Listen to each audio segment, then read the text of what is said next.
안녕하세요, 사랑하는 성도 여러분. 우리 주님의 은혜와 평강이 오늘 하루도 사랑하는 성도님들의 삶 가운데 충만하게 경험되어지시길 간절히 소원합니다. 우리는 하나님의 은혜 가운데 한 몸으로 부르심을 받아 특별히 글로벌 선교교회의 한 지체로 함께 믿음의 삶을 이루어가고 있습니다. 우리가 예수님에 대한 동일한 믿음을 고백하고 또 함께 신앙생활을 이루어가지만 서로 다른 외모만큼이나 다양한 생각과 가치관 그리고 신앙의 배경을 가지고 함께 삶을 이루어가고 있습니다. 믿음의 공동체 안에서 그런 지체들을 향해서 우리가 어떤 태도를 가져야 할지 바울은 오늘 말씀을 통해 우리에게 권면하고 있습니다. 함께 나눌 말씀은 로마서 14장 1절에서 12절까지의 말씀입니다. 여러분은 믿음이 약한 이를 받아들이고 그의 생각을 시비거리로 삼지 마십시오. 어떤 사람은 모든 것을 다 먹을 수 있다고 생각하지만 믿음이 약한 사람은 채소만 먹습니다. 먹는 사람은 먹지 않는 사람을 업신여기지 말고 먹지 않는 사람은 먹는 사람을 비판하지 마십시오. 하나님께서는 그 사람도 받아들이셨습니다. 우리가 누구이기에 남의 종을 비판합니까? 그가 서 있든지 넘어지든지 그것은 그 주인이 상관할 일입니다. 주님께서 그를 서 있게 할 수 있으시니 그는 서 있게 될 것입니다. 또 어떤 사람은 이날이 전날보다 더 중요하다고 생각하고 또 어떤 사람은 모든 날이 다 같다고 생각합니다. 각각 자기 마음의 확신을 가져야 합니다. 어떤 날을 더 존중히 여기는 사람도 주님을 위하여 그렇게 하는 것이요 먹는 사람도 주님을 위하여 먹으며 먹을 때에 하나님께 감사를 드립니다. 그리고 먹지 않는 사람도 주님을 위하여 먹지 않으며 또한 하나님께 감사를 드립니다. 우리 가운데는 자기만을 위하여 사는 사람도 없고 또 자기만을 위하여 죽는 사람도 없습니다. 우리는 살아도 주님을 위하여 살고 죽어도 주님을 위하여 죽습니다. 그러므로 우리는 살든지 죽든지 주님의 것입니다. 그리스도께서 죽으셨다 살아나신 것은 죽은 사람에게도 산 사람에게도 다 주님이 되시려는 것이었습니다. 그런데 어찌하여 그대는 형제나 자매를 비판합니까? 어찌하여 그대는 형제나 자매를 업신여깁니까? 우리는 모두 다 하나님의 심판대 앞에 서게 될 것입니다. 성경에는 이렇게 기록되어 있습니다. 주님께서 말씀을 하신다. 내가 살아있으니 모든 무릎이 내 앞에 꿇을 것이요 모든 입이 나 하나님을 찬양할 것이다. 그러므로 우리는 각각 자기의 일을 하나님께 사실대로 아뢰어야 할 것입니다. 오늘 본문은 음식과 절기에 대한 논쟁을 다루고 있습니다.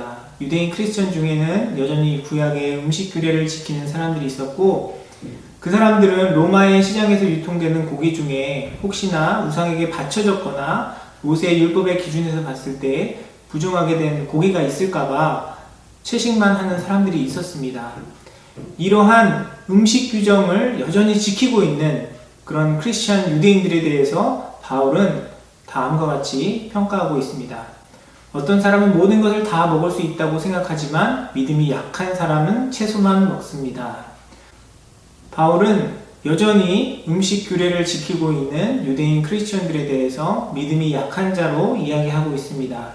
모든 만물은 하나님으로부터 창조되었고 우리 입으로 들어가는 음식이 우리를 더럽게 하지 못한다고 성경은 가르치고 있습니다. 그래서 정확하게 이야기하면 부정하게 될까봐 고기를 먹지 않는 자들은 바른 지식이 없는 자들이라고 이야기할 수 있습니다. 그래서 바울은 그들을 향해서 믿음이 연약한 자라고 이야기하고 있습니다. 그런데 바울은 그런 자들에게 바른 지식을 알려주라, 그들을 깨닫게 해라 라고 이야기하고 있지 않습니다. 1절에 보면 그런 연약한 자들에 대해서 어떤 태도를 가져야 할지 바울은 이야기합니다. 여러분은 믿음이 약한 이를 받아들이고 그의 생각을 시비거리로 삼지 마십시오. 바울은 그들을 받아들이라고 권면합니다. 분명히 음식에 대한 신앙적인 기준을 따르면 고기를 먹는 것은 아무런 문제가 없습니다. 십자가의 희생으로 예수님께서 율법의 의식법들을 모두 폐하셨기 때문에 음식이나 절기에 대한 법을 지킬 의무는 더 이상 그들에게 없었습니다. 그것이 바른 신앙의 이해이고 태도입니다. 하지만 바울은 음식 규정에 매여 있는 자들을 연약한 자들이라고 표현하면서도 그들을 비판하거나 그 문제에 있어서 시시비비를 가리지 말라라고 이야기하고 있습니다. 또한 3절에 보면 받아들이라는 명령이 음식을 먹는 자들에게 뿐만 아니라 음식을 먹지 않는 자들에게까지 확장되는 것을 확인할 수 있습니다. 먹는 사람은 먹지 않는 사람을 업신여기지 말고 먹지 않는 사람은 먹는 사람을 비판하지 마십시오. 하나님께서는 그 사람도 받아들이셨습니다. 바울의 이러한 명령은 음식을 먹지 않는 사람들을 향한 일방적인 명령이 아닙니다. 먹지 않는 것이 바른 신앙의 태도이기는 하지만 먹는 사람이나 먹지 않는 사람이나 서로를 존중하고 이해하고 서로 판단하지 말고 서로를 받아들이라고 바울은 권면하고 있습니다. 받아들이고 사랑하고 사랑하는 것은 상대적인 것입니다. 혼자 할 수 없죠. 약한 사람은 약한 사람대로, 강한 사람은 강한 사람대로 각자 우리 자신에게 주시는 하나님의 뜻이 무엇인지 깨닫고 순종하며 서로를 섬겨야 할 것입니다. 또한 바울은 5절과 6절에 서로를 받아들이는 것이 어떤 것인지 우리에게 더 깊은 깨달음을 주고 있습니다. 또 어떤 사람은 이날이 전날보다 더 중요하다고 생각하고 또 어떤 사람은 모든 날이 다 같다고 생각합니다. 각각 자기 마음의 확신을 가져야 합니다. 어떤 날을 더 존중히 여기는 사람도 주님을 위하여 그렇게 하는 것이요, 먹는 사람도 주님을 위하여 먹으며 먹을 때에 하나님께 감사를 드립니다. 그리고 먹지 않는 사람도 주님을 위하여 먹지 않으며 또한 하나님께 감사를 드립니다. 받아들인다는 것은 나와 다른 것을 인정하는 것입니다. 바울은 음식의 규례나 절기를 지키는 것 자체가 중요한 것이 아니라 그 마음의 중심이 무엇이냐가 더 중요한 것이라고 이야기하고 있습니다. 다른 사람이 나와 다른 신앙의 모습을 가지고 있다고 할지라도 바울은 그것으로 인하여 그 사람을 판단하거나 그 사람을 정죄하지 말라라고 이야기하고 있습니다. 왜냐하면 그 모습 자체가 중요한 것이 아니라 하나님께서는 그 중심을 보시고 그 마음과 동기를 보시기 때문입니다. 우리 신앙생활에 있어서도 마찬가지입니다. 성경은 하나님께서 우리에게 주신 분명한 진리이지만 우리 삶의 모든 부분에 있어서 구체적으로 모든 세세한 것들을 다 이야기하고 있지는 않습니다. 요즘 코비드-19의 영향으로 온라인 예배를 드릴 수밖에 없는 상황입니다. 온라인 예배가 하나님 앞에 온전한 예배다, 아니다, 많은 논란들이 있어요.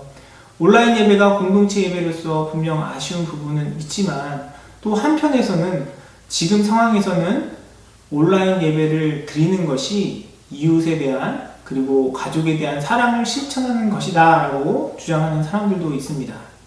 술, 담배 문제도 마찬가지입니다.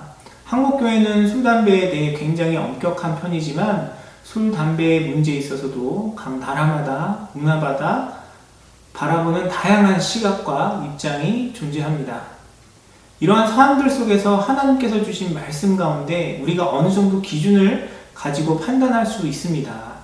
그런데 바울은 우리가 생각하는 그런 기준, 우리의 그런 판단 자체가 중요한 것이 아니라 우리가 어떤 행위를 하느냐가 중요한 것이 아니라 그 행위를 행하는 마음이 더 중요하다고 이야기하고 있습니다. 어떤 분들은 먼저 믿은 자로서 혹은 교회의 리더로서 술자리에 가는 것 자체가 누군가에게 상처가 될 수 있다라고 생각하셔서 피하시는 분들도 계시지만 또 어떤 분들은 그런 자리에 가지 않으면 어떻게 전도할 수 있고 불신자들을 만날 수 있겠냐며 그런 자리에 꼭 참석하시는 분들도 계십니다. 그 행동의 모습은 다르지만 그 마음의 중심은 두 경우 다 하나님께 향해 있다라고 이야기할 수 있을 것입니다. 그래서 우리는 늘 다른 사람을 판단함에 있어서 늘 겸손하고 비록 내 생각과 내가 하나님께 드리고 있는 그 모습과 다르다 할지라도 하나님을 향한 그 마음을 인정하고 서로를 존중해야 하는 것입니다. 누군가의 믿음에 대해서 판단하고 평가하는 것은 우리에게 맡겨진 일이 아닙니다. 우리는 그저 나를 불러주신 하나님의 은혜 가운데 하나님께서 허락하신 지체들을 받아들이고 판단하지 말고 인정하며 사랑하면 되는 것입니다. 인생을 살아가면서 가장 어렵고 힘든 문제 중에 하나가 바로 인간관계가 아닌가 하는 생각이 듭니다. 직장 생활이나 비즈니스 하시는 분들의 이야기를 들어보면 그 일의 환경도 중요하지만 나랑 안 맞는 사람, 힘든 사람을 만나면 그것만큼 힘든 것이 없는 것 같더라고요. 그래서 교회 안에서도 보면 많은 분쟁과 다툼들이 실제로 있습니다. 누구 한쪽이 명백하게 잘못했다라고 판단이 되면 분쟁이 일어날 일이 없어요. 그래서 서로가 옳다고 주장하면서 다툼이 생깁니다. 이런 모습들을 보면서 실망하는 분들도 많고 그것 때문에 교회를 멀리 하시는 분들도 종종 만나게 됩니다. 어떤 분들은 그런 이유로 하나님을 믿는데 교회를 다니지 않는다고 이야기하는 분들도 있습니다. 그런데 신앙생활은 혼자 할 수 없습니다.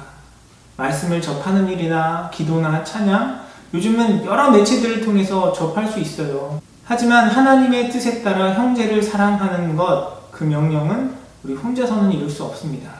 그래서 하나님께서 우리에게 함께 살아가고 사랑할 수 있는 공동체를 주신 것입니다. 우리는 서로를 판단하고 정죄하고 시시비비를 가리기 위해서 만나는 것이 아니라 서로를 사랑하며 섬기며 인정하고 받아들이기 위해 부르심을 받은 한 형제요 지체인 것입니다. 요한복음 13장 34절과 35절은 이렇게 이야기합니다. 이제 나는 너희에게 새 계명을 준다. 서로 사랑하여라. 내가 너희를 사랑한 것 같이 너희도 서로 사랑하여라. 너희가 서로 사랑하면 모든 사람이 그것으로써 너희가 내 제자인 줄을 알게 될 것이다. 우리가 너무나 잘 알고 많이 들어온 말씀입니다. 이 말씀이 우리의 믿음의 공동체 안에서 경험되어지길 간절히 소원합니다. 그리고 하나님의 그 부르심, 그 명령 가운데 바로 내가 먼저 순종하며 하나님의 뜻을 이루는 하나님의 사랑의 도구, 축복의 도구로 쓰임받는 우리의 인생이 되기를 소원합니다. 사랑하는 성도 여러분, 우리 서로 사랑합시다. 서로를 받아들이고 서로를 인정하고 서로를 이해하고 서로를 용납하는 사람이 됩시다. 판단하지 말고 비판하지 말고 나를 위해 십자가 지신 그 예수 그리스도의 사랑으로 서로를 사랑하며 하나님께서 기뻐하시는 믿음의 공동체를 이뤄가는 저 여러분의 삶이 되기를 간절히 소원합니다. 기도하겠습니다. 사랑과 은혜가 풍성하신 아버지 하나님, 은혜를 감사드립니다. 하나님, 주님의 은혜 가운데 저희가 각기 다른 모습으로 주님 앞에 서 있지만 하나님, 언제나 겸손한 마음으로 오늘 우리에게 주신 말씀처럼 판단하거나 비판하지 아니하고 서로를 존중하고 인정하며 받아들이고 사랑하는 그런 아름다운 믿음의 공동체를 이루어가는 우리 삶이 될 수 있도록 인도하여 주시고 함께하여 주시옵소서. 특별히 코비드-19의 영향으로 함께 만나지 못하고 어려운 그런 교제의 환경 가운데 있는데 이 상황 속에서도 주님께서 허락하신 공동체 가운데 베풀어 주시는 은혜로 서로를 축복하며 더욱더 사랑하며 아름다운 교제의 삶을 이루어가는 우리 사랑하는 성도님들의 삶이 될 수 있도록 은혜를 더하여 주시옵소서. 감사드리며 모든 말씀 우리 주 예수 그리스도의 이름으로 간절히 기도드리옵나이다. 아멘.